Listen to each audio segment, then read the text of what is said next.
The stars are bright, we own the night. The stars are bright, we own. The stars are bright, we own the night. The stars are bright, we own. The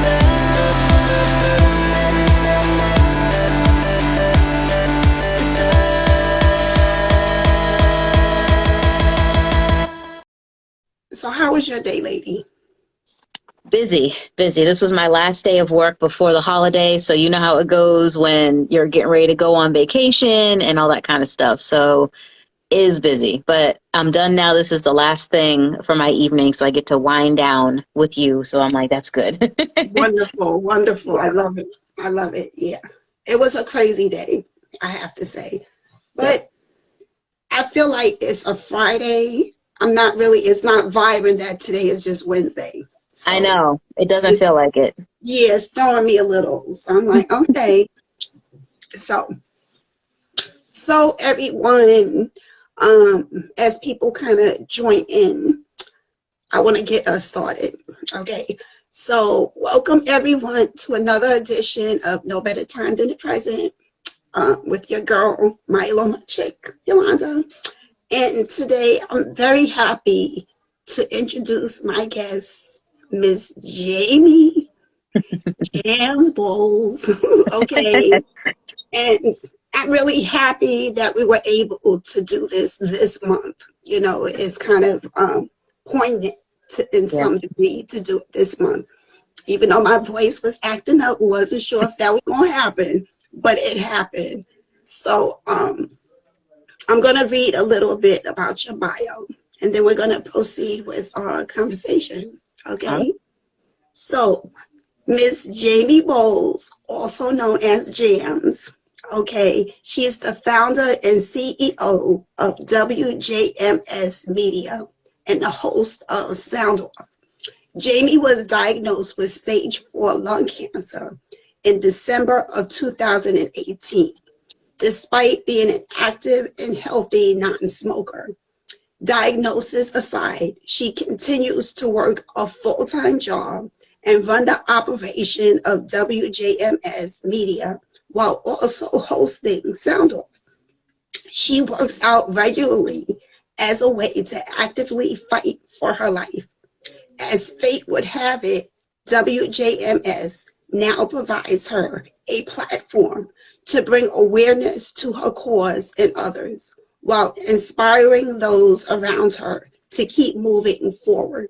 Additionally, through her involvement with several lung cancer organizations, she shares her story with the world to help erase the stigma that lung cancer is just a smoker's disease. Okay. Her motto is, I may have cancer, but cancer does not have me. And girl, you know, we both share that same motto. Yes. Just saying. Gotta live by it. You gotta live by it. You know what I'm saying? So I want to start the conversation with you giving us a little history. You know, I've read your bio, obviously, but just a little history about you and how you were diagnosed and all of that. Sure. So again, December 2018, I got the diagnosis. It started as a slight wheeze or a cough back in April of 2018. And I went to the doctor to get checked out because it stayed around for a while and I was trying to figure out what was wrong and what was going on. The first doctor I went to gave me an inhaler and said, hey, it's probably either asthma or allergies, and then just sent me on my way. He said, come back in 2 weeks and let me know how that's working out for you. So I came back and I was like, that didn't do anything for me.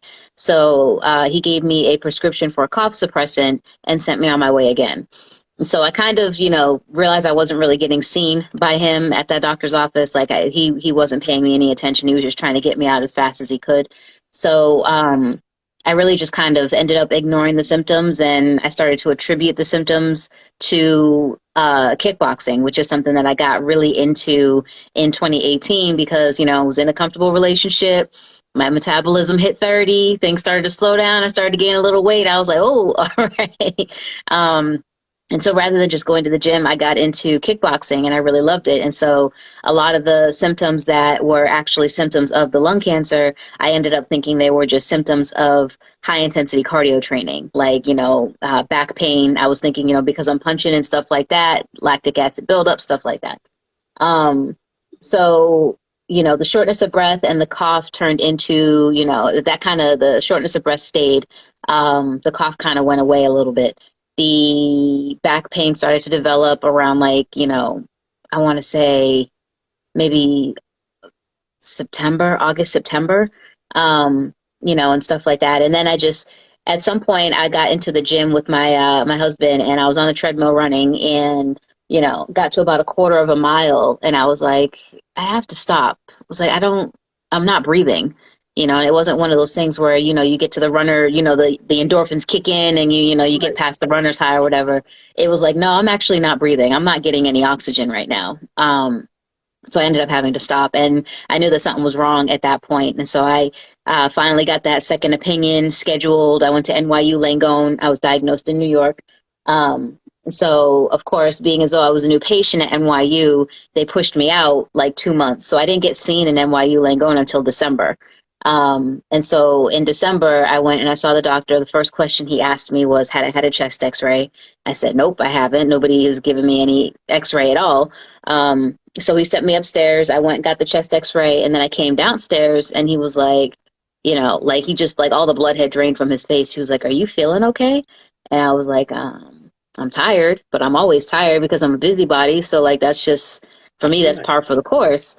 And he was like, your entire left lung is covered in fluid. He's like, I need to admit you to the hospital like right now. And I was like, oh, okay, hold on a second. Like, I couldn't believe that it was happening.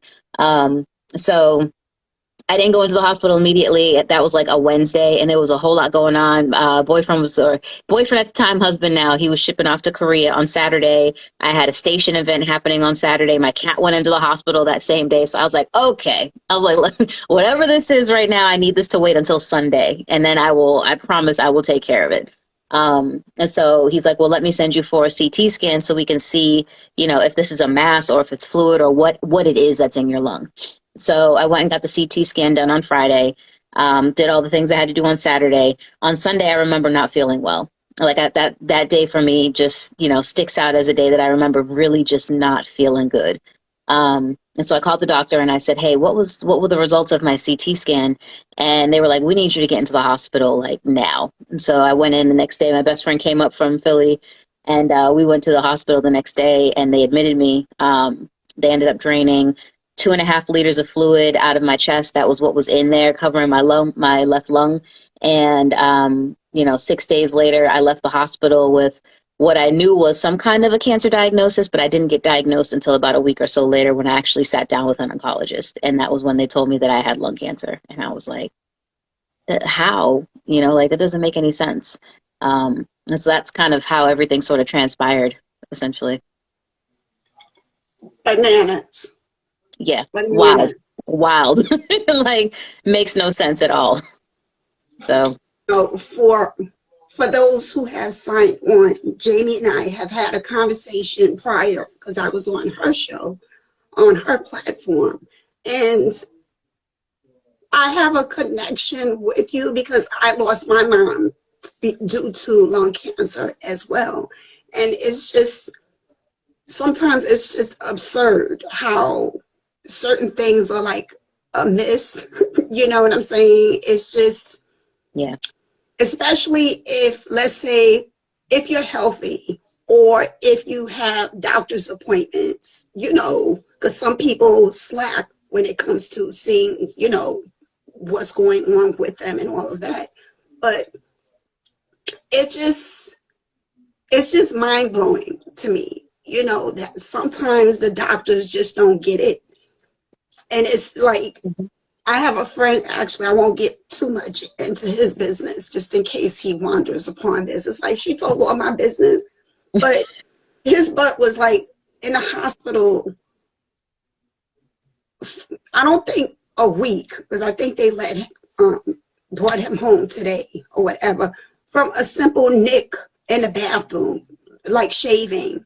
and something, it just spiraled into this crazy infection thing kind of going.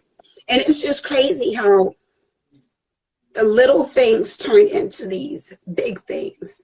And his thing is different, but in a case of you checking on your doctor's appointments and all of that, and they're not catching certain things. Like, okay, I'm not feeling well, and then you're telling me, oh, go home and take an Advil or whatever. It just blows me away.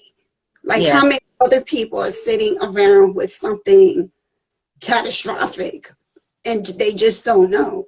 You know what I'm saying? Mm-hmm. Yeah. So, okay, when we look at this, you know, just as I read in your bio, this particular cancer is highly stigmatized.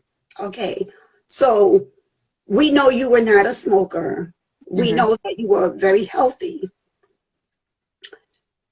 Do you find that there is a bias when we speak of this particular cancer, as it is supposedly a smoker's disease? And how frustrating is that for you? Oh, there's absolutely a bias. Yeah, 100%. I mean, as soon as I tell somebody that I have lung cancer, they go, well, did you smoke? And I hate when people ask me that question, because I'm like, if I said yes, would you feel better about it? Like, does that mean that I deserve cancer? You know what I mean? Like, nobody deserves cancer regardless if you smoke or not. But yeah, there's absolutely a bias. And it's interesting, because I always tell people, and I always say when I'm doing interviews and things like that, you know, lung cancer is curable and it's treatable and it's manageable when you catch it early. So if you can get it stage 1, stage 2, you're usually in good shape. You know what I mean? But we're seeing a larger subset of the population getting diagnosed with late stage lung cancer because of the screening criteria that's put in place. Like, the screening criteria is not set up to catch anything early whatsoever. It's set up to catch people who are like over age 55, who've smoked like 20 pack years, whatever that means. Like, just a whole bunch of criteria that literally misses myself and a large portion of the population, one, who've never smoked, and two, who, you know, literally don't have any other pre-existing conditions, but might still be, you know, have an issue with this disease. So, you know, there is absolutely a bias when you look at how the screening criteria is set up versus, you know, what the actual facts are towards lung cancer. And then when you look at the population of people who are getting diagnosed with late stage lung cancer and their history, you know what I mean? Like, the fact is, the way that they have funding set up, lung cancer is the #1 killer of men, women in the United States, ahead of breast cancer, colon cancer, and prostate cancer combined. But we get a fraction of the funding and a fraction of the attention because of the stigma behind the disease. You know, and it's like the math don't math. The math ain't mathin'. You know, for it to be the #1 cancer killer, and for it to be easily treated, cured, and caught when you detect it early, why doesn't the screening criteria reflect that? You know, and why don't we get as much attention? You know, so there's absolutely a bias. When you break down the reason why lung cancer, and there are so many people getting diagnosed with late stage, you can see the bias. The bias is evident. It's right there in front of you, you know? You know, it's so frustrating. I think a lot of people, whether they like that word bias or the disparity, because the reason I mention this, and I don't know if this kind of going into what we're speaking about, but I'm going to say that it is. Even though we're talking about the stigma in terms of a smoker's disease, but I'm also thinking the flip side of the racial disparity of a lot of these diseases. You know what I'm saying? And it's funny because something I had written like a couple of years ago, and something happened, and I happened to go on the feed. There's something that popped up, and I was like, oh yeah, I did that whenever. And then someone has some very nasty things to say. And I think the article had something to do with bone marrow biopsy. And that's something like in the blood cancer world, unfortunately, that's something that we have to get checked. And it's a painful or very uncomfortable procedure. And the person was like ranting oh, well, basically, what is all this about? Racial this, racial that, just suck it up. You know, it was just really negative. And part of my Brooklyn, New York vibes, I had to bring it in because I'm that chick, okay? But I had to bring it in, not to do this whole social media thingamajiggy. But it's just interesting. If lung cancer is like the number one, and as you say, it's not getting the funding, it's like, where do we push these buttons for people to kind of see that this is a thing? You know what I'm saying? And that's the part that I'm stuck on. Like, you know, we always see the highlight as breast cancer gets all of these fun things and all this stuff going on, but then you have all of these other cancers that the money is not distributed properly, or it's not getting enough attention for some of these other things. So it's frustrating. Like, what do you think we need to do? I mean, we're starting. Well, I don't know if we're starting per se. We've been starting at this point. We've been doing the work, but the work is being put in for advocacy and talking about it. You know, like the more I tell my story and the more I talk about it, the more people go, oh, I didn't know that. You know what I mean? Like the more that we educate. So it's sort of like an each one teach one thing, but there's also the legislation aspect of it, because where there's legislation, there's funding. So a lot of it is holding your elected officials accountable, making sure that the things and the issues that are important to us as a community are on the ballot. You know, so for example, I'm really passionate about biomarker testing and making sure that there is equal and, you know, unequivocal access to it for everybody, because it needs to be a standard of care. And also about getting the screening criteria for lung cancer amended so that it catches larger portions of the population that are being missed, you know, and getting that legislation fixed so that, number one, biomarker testing becomes standard operating procedures in a hospital, you know, regardless of, you know, circumstance, because there are socioeconomic factors behind why some hospitals do not talk about biomarker testing or don't offer it to all their patients.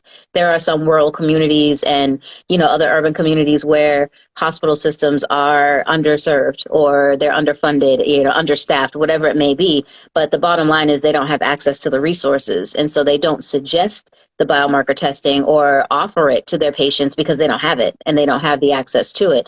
You know, but I want to make it, and, you know, there's a large portion of us that are trying to make it that biomarker testing is a standard operating procedure for, you know, care and cancer diagnosis. And for those that don't know what biomarker testing is, it's basically when doctors, if you get diagnosed with a cancer, it usually comes from a pathologist who has gone in, taken a tissue sample, and determined that there's a cancer in there. What biomarker testing is taking it one step further, getting enough tissue sample that they can test that sample for certain DNA mutations. And when those DNA mutations are there, it allows for the patient to take advantage of a targeted therapy rather than chemo or radiation, which pretty much just shoots your body full of chemicals hoping to destroy the cancer, but it also destroys everything else while it's in there. Targeted therapy targets specifically the gene that's mutating, or specifically the cancer cells that are in the body, and only targets and only destroys those. So there's less side effects, there's less, you know, issues with, you know, extra other conditions popping up from it. And, you know, it adds valuable lives onto the people who have these cancer diagnoses. But the problem is, not everybody gets that. So some people are getting a cancer diagnosis and just getting shot up with radiation, hoping for the best because they don't know to ask for biomarker testing. And my argument is always that it's not on us. It shouldn't be on us as the patient to ask for biomarker testing. Why do we have to tell the doctor to give us the best possible care? That onus should be on the doctors and the hospital systems to say, hey, you got this cancer diagnosis. We're going to send you off to X, Y, and Z facility or whatever. We need you to get to X, Y, and Z facility so you can get this biomarker testing done so we can make sure that we're giving you the most appropriate treatment for what you have going on. And that's it. So in terms of, you know, how we make the change and how we sort of impact what's going on, it's a combination of all of that. It's petitioning the legislation to make sure that we get things in place that make sense. It's amending the screening criteria to catch more people who are getting diagnosed with lung cancer, who are being missed for getting diagnosed. Because once we start catching more people, the funding has to follow. The more people that are getting this, the more it becomes a social problem, and the more funding that we get for it. So, the longer that we continue to have late stage diagnoses, or, have all of these issues where folks are not having access to the resources, the longer that we're not going to be making an impact. Because if we start catching people early, that's where we can start to see like the real difference being made. And so I think that, that, and then as well as communicating with people and educating people when they're incorrect about their information, a combination of all of those things together is how we make change, and how we start to make people understand the significance and how dangerous lung cancer really is for not just for, smokers, but non-smokers and anybody who has lungs in their chest. Right. Preach it, sister. Say it louder for the people in the back. Okay, they heard you. I'm glad that you really explained the whole biomarker, situation, because I know for me, even though I'm kind of in that world as well, I get kind of confused, okay, exactly what is going on with it. So thank you for explaining that, breaking that down. You made a good point in terms of, I don't know, you said something in terms of like the doctors and like the doctors, like, why do we have to, whatever situation we have going on, like, why do we have to say, oh, did you know that there was this new clinical trial? So, oh, for real? Like, you would want your doctor to kind of be doctoring, you know what I'm saying? But sometimes it's not like that. Like, someone just wrote not long ago that their doctor had to Google stuff. Now, I don't know how I feel about that, because I had something similar where, I don't know, I had something going on a few months ago, and the doctor wanted to run some blood work. And he went to his bookshelf and pulled out a book. I was like, what in the heckleberry fin? Okay. And I sure did get on the phone and text my myeloma nurse, because I'm still in remission. But, I have everybody's phone number close at hand. And she was like, huh? He pulled out a doctor book. So she was like, and so I told her what, lab work he wanted to do. And she said, oh, okay, that makes sense. Whatever he pulled out, it made sense. So how do you feel about that? Like, as you say, we shouldn't have to educate the doctors, but how do you feel if the doctors, I guess, make an effort, or the doctors who lack really understanding how to care for you? Well, I am not going to be with any doctor who doesn't understand how to care for me. First point. And if that doctor can't figure out how to care for me, then I'm going to go find someone who can, because I'm not going to help you figure it out. I need somebody who's already got experience with this. There's way too many people in this world, and way too many diseases and all kinds of things that have happened for me to believe I'm the only one who's ever had this happen to me. There's just no way. And so if there's a doctor that doesn't know how to treat me, or doesn't have any idea what to do, I'm going to go find somebody who does. But that aside, I don't have an issue with, doctors researching. Doctors are human, you know what I mean? Like, they weren't born with superhuman brains to just absorb information, and, they learn, and they go to school a little bit longer than the rest of us. They're human, they're fallible, they make mistakes. I am just more or less like, if you aren't up to speed with the latest and greatest innovations in your field, then you don't need to be in that field. Like, you shouldn't need to go to a textbook or Google the latest, trends and stuff like that to keep up. You know what I mean? Like, at some point, Google and look up your trends, because you are going to need to know what's going on. You're going to need to do your research to get familiar with these innovations, but you should have them at the ready. You know what I mean? Like, you should know them. and they should be like, once you know there's a new procedure, it should become standard operating procedure for certain things. And so there shouldn't be any, well, let me flip through this textbook and figure out, you know, what kind of case study I can find. No, like if you're treating me and you're somebody who's a subject matter expert in your field, I would expect that there's a certain amount of information that you just have off the dome, off top of your head already. You know what I mean? And I would say, you know, biomarker testing is one of those things that needs to be that way. Like, I wouldn't be here if it wasn't for biomarker testing. I got it done. I didn't ask for it. I didn't even know what it was. I just know that when I sat down with my oncologist a week after getting the fluid pulled out of my chest, they told me I had ALK positive lung cancer because it was biomarker testing that was done on the tissue that was taken from my lung. I didn't ask for that. I didn't know to ask for that. And had I not asked for it, I may not even be here today. You know, and so that's the thing. It's like, I need to know that if I'm being treated by a doctor, they know what's going on. They know the latest and greatest innovations, and they're telling me about them. Like, hey, if there's a clinical trial that you know would work for me, I would expect you're picking up the phone to call and say, hey, I got a patient that would actually be really great for this clinical trial.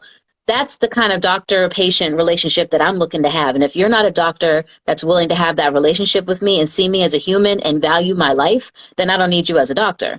You know what I mean? Like, and if you don't know how to treat me, I don't need you as a doctor. Like, I need doctors in my life who see me, who understand what I'm going through, who have studied what I'm going through, and who have some experience dealing with what I'm going through, so that I can have somebody in my pocket who already has ideas. Like, I don't want to figure this out with you. Like, I want you to be like, here's the plan, and this is how we're going to tackle this. You know what I mean? Like, I'm already dealing with a cancer diagnosis. I don't need to deal with, well, damn, did my doctor miss something on top of that? Like, maybe there's something I'm forgetting. Maybe I didn't ask him about, you know what I mean? Like, I need to know that I'm putting my life and my care in your hands. I need to know that you're up to date on what innovations are out there for somebody like me. And I don't think that that's too much to ask. I don't think that that is, you know, unreasonable for me to expect my healthcare physician or a person to know what's going on. Like, I don't think that's a heavy ask. I think that that should be standard. It's not. That's part of their extra years in studying. You know what I'm saying? Like, I would think in the medical field is not like, okay, this is what the textbook is, and then that's it. You always have to continue learning and understanding more of what is going on. So just to your point, yeah, it's not a hard ask. And that's the thing is, like, if you're a doctor and you've gone to school, you've studied this for years, you've figured out what brand or what pathway of doctordom you want to do, you know, like, if you figure out what your field is and what you want to do, that field should excite you. So if there are new innovations and there are new things that are happening, you should be excited about it. And you should be like, oh man, all right, cool. This happened to you. Not cool, but, you know, like, you should be excited to offer me the latest and greatest because you just heard about it. And you know that that's state of the art for your field. Like, you should be passionate about your field. The same way I would expect, if I'm going to an art gallery to look at somebody's art, I would expect a tad bit of passion in their voice when they're talking about what they did to create this painting. You know, this is your art. This is what you do. So you should be passionate about it. You should know the latest and greatest. If you're an artist, I would expect you to know the latest and greatest innovations in art. You know what I mean? Like, in your field, in your area, in your genre. Like, that's you. You're the subject matter expert. That means when new innovations come about, you should be excited and know them so that you can offer them to your patients when the time comes for it. Right. So simple, but we're common not sense. It's like, it's so simple, but we're not there. And yeah, all of these, I feel like, lengthy conversations as to why we're not there. It's not that difficult, quite frankly, you know, and that's why I think a lot is so important to have our voices as patient advocates to speak out on certain things, you know. So with that said, how do you cope with being a face of a survivor of lung cancer? it is what it is. You know what I mean? Someone's got to do it. I'm not afraid to speak up. I'm not afraid to talk in a public platform. I'm not afraid to say the things that are going to piss people off. You know what I mean? Like the common sense things that, you know, this should make sense, right? I'm not afraid to say that kind of stuff. And honestly, if somebody doesn't step up and speak about it, then I could just be another person whose life got lost because, you know, people were afraid to talk. this whole lung cancer community is full of people who are afraid to talk because there's a stigma behind it.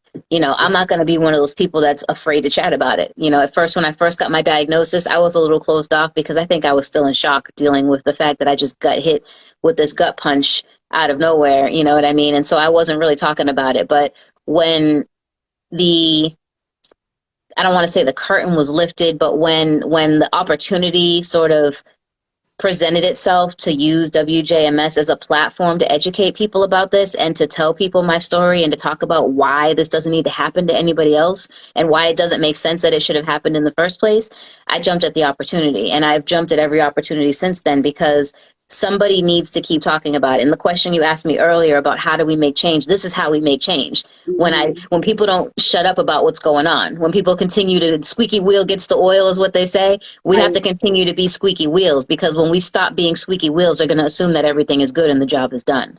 But the job is never done, and the job has barely just begun if we're being honest. And so we have to continue to squeak. We have to continue to talk. We have to continue to advocate and talk about these things and really push for people to be educated and understand what's going on, because that's the only way that we reach more people and that we make an impact in the community. Mm-hmm. I totally agree. I mean, like you say, somebody has to do it, and not everyone is built to have a voice. Like I had a interview yesterday with this crazy voice, and it was like that was like the thing that I brought up. I was like, in no way, in any shape, did I think I would be like a voice to be talking about my journey. You know what I'm saying? Sometimes it's like, okay, that's my business and let's keep it moving. But then when you see either there's not many people that look like you see like a certain set of people that don't look like you, but it's like, okay, well, where are the people that kind of look like me sharing their story? Especially if you're telling me that there's more people or there's a group of people that kind of look like you, but you're not seeing them. So it's really, this whole patient advocacy is a thing. And I get it for those who don't want to do, like, as you and I, we're kind of more out there in the public. But having that conversation with your doctor is as simple as that, as to question, okay, well, why do I have to have this test? Oh, what's this treatment? Just to be vocal as to what's going on. We can't be complacent to just sit there and just, okay, well, you have to do X, Y, and Z. Start asking the whys. What is this? What's the process? It's so simple. But let me ask you, what are 2 things that you would like people to understand about lung cancer survivors? Number 1, smoking or the absence of smoking does not change your ability to get lung cancer. As long as you have lungs, you can get lung cancer. Period. End of story. That's it. That's the message. Like, that's all. And then the second part about survivors is, that's a hard one about survivors. I mean, because I'm still surviving it. I'm still going through it. You know what I mean? Like, it's not like I'm out of the woods or anything like that. Right. But I mean, I would just say, be very careful with your words. Like there's times where people think that they're being supportive or they're being, like emotionally helpful and things like that. And you're really not, like it's one of those things where, people are like, oh, you're so strong. And I'm like, I'm really just living my life. You know what I mean? Like you got 2 options. You can either curl up in a ball and cry all day, or you can continue living your life. And so I continue living my life because I'm not just I got stuff to do. I'm busy. Like I can't just be curling up in a ball. I got stuff to take care of. You know what I mean? Exactly. But it's, people are like, oh, you're so strong, or, oh, you're going to beat this. And, I have a very positive mindset. I always do. And I keep it that way. But I'm also very realistic. You know what I mean? Like I realize this is cancer. Nobody beats cancer. Honestly, it comes back. It always does in one way or another. So while it's great to say you're beating it, there's got to be a better way to say it. You're winning your battle right now or something. There has to be something that's a little bit more, understanding, because in the back of our minds, you're saying that, but there's also something in the back of our mind that's like, are we Right. though? Are we though? You know what I mean? Like, or we're just like, for now. So I would just say, just be mindful of your words. That's all. And just understand that everybody's cancer journey is different. Everybody has a different walk to be on. Some people may have gone through hell and high water to get where they are to be looking at you that day. Some people may not be going through as much as somebody else, but everybody's journey is different and everybody's journey is their own. And so just be careful with your words and, understand that your words have power and your words have meaning. So, yeah. Kudos. I totally agree. Every word that you said. Though it's said, will they get it? That's always the question.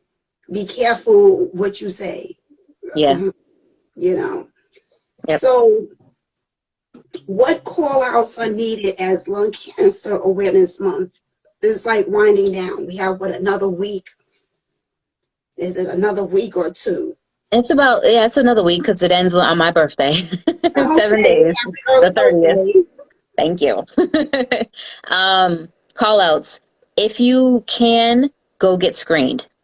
Like, just go get screened and understand that you are going to get pushback because they do make it very difficult for people who don't have a smoking history or anything like that. Regular, average, healthy, non-smokers, you're going to have a hard time getting a screening, but push for it anyway. Just push for it anyway because it's necessary. And if you can get, looked at early and detected early, then you've got a real good fighting chance of getting that cure. You know what I mean? Like, they could chop it out immediately and you can move on with your life and be fine. You may not get late stage diagnosis and so on and so forth. So please just do your best to get screened. If you are somebody who smoked or know somebody who smoked or you lived around someone who smoked, push them to get screened as well. Also, educate people when they're incorrect. Whenever people come to me and when I say, I have stage 4 lung cancer, they're like, oh, but you don't smoke. I always correct them right there on the spot. And I say, no, but all you need to get lung cancer is lungs. And that's it. And I make sure they understand that because there's been such a, like, there are two marketing, I'll say, campaigns that have seriously stuck with us forever. The first one being cutting the plastic rings from soda cans so that turtles don't get stuck in them. I have always remembered that. I always cut the little plastic rings on your soda cans so that if they end up in the landfill or in the ocean, turtles who are swimming in the ocean don't get stuck in them. It's crazy, but it's one of those marketing things that has always stuck with me. And most of the people I tell that to are like, yeah, I do that too. I still cut them up. Most people still cut them up. The second marketing campaign is always, if you smoke, you get cancer, put out by the various cancer societies and so on and so forth. They have pushed that down our throats so much that now people believe the absence of smoking means that you're not going to get lung cancer. And that's not correct. Like, cigarette smoking and smoking is not the only factor that contributes to you getting lung cancer. Literally, all you need is lungs. It doesn't matter if you smoked or didn't smoke. Like, that's all you need is lungs. But we have been so conditioned to believe that smoking is the cause of lung cancer that people believe, well, I don't smoke, so I shouldn't get it. That's not how that works. It's not how that works. All you need is lungs. You're only getting a half truth. And so I try to tell people and I try to educate people whenever they hit me with the you don't smoke thing or anything like that. I try to educate folks that I get along the way so that hopefully they'll each one teach one and they'll educate somebody else when they hear somebody say something incorrect about lung cancer. Right. And it kind of goes back to what you said earlier. Be mindful of your words. Yeah. Okay. Because you just may get popped depending on who you approach that with. Okay. Because I remember, and I think I had told you this, when you and I spoke, a few months ago, a friend of mine, I remember her saying, oh, but your mother smoked. Now, my mother was an on and off again smoker. So, okay, heifer, I'm doing funeral arrangements. And that type of comment is so not nice. You know what I'm saying? So it's okay for me not to have my mother here because she did smoke. Like, what's the difference? She's not here. You know what I'm saying? Yeah. So, yeah, I'm really with the be mindful of your words. You know what I'm saying? And it's so horrible that this particular cancer has such a huge stigma attached to it. I don't think any other is as evident as this particular one is, unfortunately. So as we wind down, what parting words would you tell those that are newly diagnosed with lung cancer? Use your resources and ask questions. If you go to the doctor and they're talking to you about what you have going on and what they want to do and why, ask questions until it makes sense to you, because this is your health and it's your body, and you need to be able to regurgitate to that doctor what he just said to you, he or she just said to you, and understand it. And if you don't understand it, don't be afraid to ask again and again and again until you do. Because honestly, that's the only way that you can be in control of your healthcare and in control of what's happening to your body, is if you understand and you're co-signing what the doctors are doing. You know, so if you know why they're putting you through certain procedures and certain treatments, then there shouldn't be any question later on down the line why something is or isn't happening. You know, like you are along for the ride and you're an active participant in your own healthcare. And that's the way that you advocate for yourself. You know your body. So if you're going into the doctor and you're saying, hey, something is wrong, and they're saying, no, you're fine, keep pushing until somebody sees you and hears you and understands you. You know what's par for your body. You know what's baseline for your body. And if you don't feel like you're at baseline and people aren't understanding that and they're not paying you any attention, keep fighting with them until they do. Because it's, again, this is your life and nobody is going to advocate for you like you are going to advocate for yourself. So you got to make sure that you're, like what Cat Williams said, you got to be in tune with your star player. You have to be in tune with your star player. And as far as using your resources, there are tons of communities out here for lung cancer of all different types. So there's non-small cell, there's small cell, there's squamous, there's non-squamous, there's adenocarcinoma. There's all kinds of, different types of diagnoses. There's groups for all of them. So reach out and find somebody, find a group that identifies with what you're going through, so that when you're having a hard day and when you're having a tough time, you can talk to somebody that truly understands and you can feel seen. Family and friends can say that they understand or they're sorry or they empathize, but they don't really understand because they're not walking in your shoes. They don't get it. But there is a level of understanding that you'll get from another cancer patient who has the same cancer as you, where if you say, hey, I'm having a bad lung day, they look at you and they know exactly what you mean. There's a level of understanding there that you can't put a price on, and it makes you feel like you're not alone in this battle, and you're not. So find your people, find your tribe, find your group, and latch onto them and use them when you need to, for support, for questions, for whatever you may need. But just find your people and make sure that you keep them close. Thank you, Miss Jaymie. Thank you. Our viewers find out about you. You want to drop your IG? Oh yeah. So of course I'm what am I? I am _jams on Instagram. I forget my name sometimes on these social media handles. _jams on Instagram, Jaymie Jam on Facebook. Oh snap, it's Jams on Snapchat. On TikTok, I am It's Just Jams. That's probably where I'm not most active, but I'm very active right now. I'm having a good time on TikTok.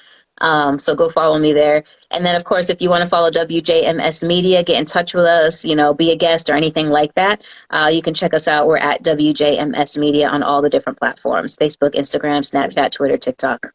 We're there. So go ahead and just add us, network with us, connect. We are happy to follow back. We don't follow or unfollow. So, Right. do the things, push the buttons. So you got a heart for that comment. From somebody. I don't know who, but I thank you. I heard you back. For anyone that follows her on her Instagram, it is a treat, because she does some stuff on there that I'm like, okay, girl, you're very creative with this. So give her a follow. It's interesting. I'm not all cancer. You know what I mean? Like I'm a living, breathing person outside of my diagnosis. So while you're going to get some lung cancer snippets and clips, and you're going to get insight into my journey and how I'm living and what's going on, you're also going to get a lot of fun and silly stuff too, because that's just who I am. I'm fun and silly and I have a good time. Life is short and I like to laugh. So yeah, if you're going to my page expecting it to be strictly lung cancer all the time, doom and gloom, sorry. No. I am not my diagnosis. I am a living, breathing person. I live my life and I have a good time doing it. So you will get snippets of everything. I like to keep it a little well-rounded if I can. Heavier on the funny side, but definitely snippets of lung cancer and advocacy all up in and around it. So yeah, it's a mix. Wonderful. And we love you for it. You know what I'm saying?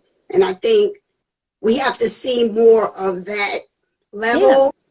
You know, like you said, we have this, it doesn't have us. You know what I'm saying? So we still have to live it. What else can we do? You know what I'm saying? Thanks, Brian. Brian says I make him laugh. Very nice. Very nice. Yeah. So guys, we're going to wrap up this evening because I know it's pre-Thanksgiving. I don't know if you're cooking, Jaymie, but I'm cooking. There's a little... You know, I take a little bit of a backseat, unfortunately. You know, mother-in-law and the in-laws are cooking, so I get to bring the sides. Okay. So, okay. yeah. That works. You know, yeah. So it's a pleasure as always. Happy early birthday. Happy Thanksgiving. Yes, happy Thanksgiving. And we'll be in touch for some other things in the future and all of that. And I want to thank our viewers today for popping on and off. We appreciate you. And I'll see you next month. Bye, everyone. Bye.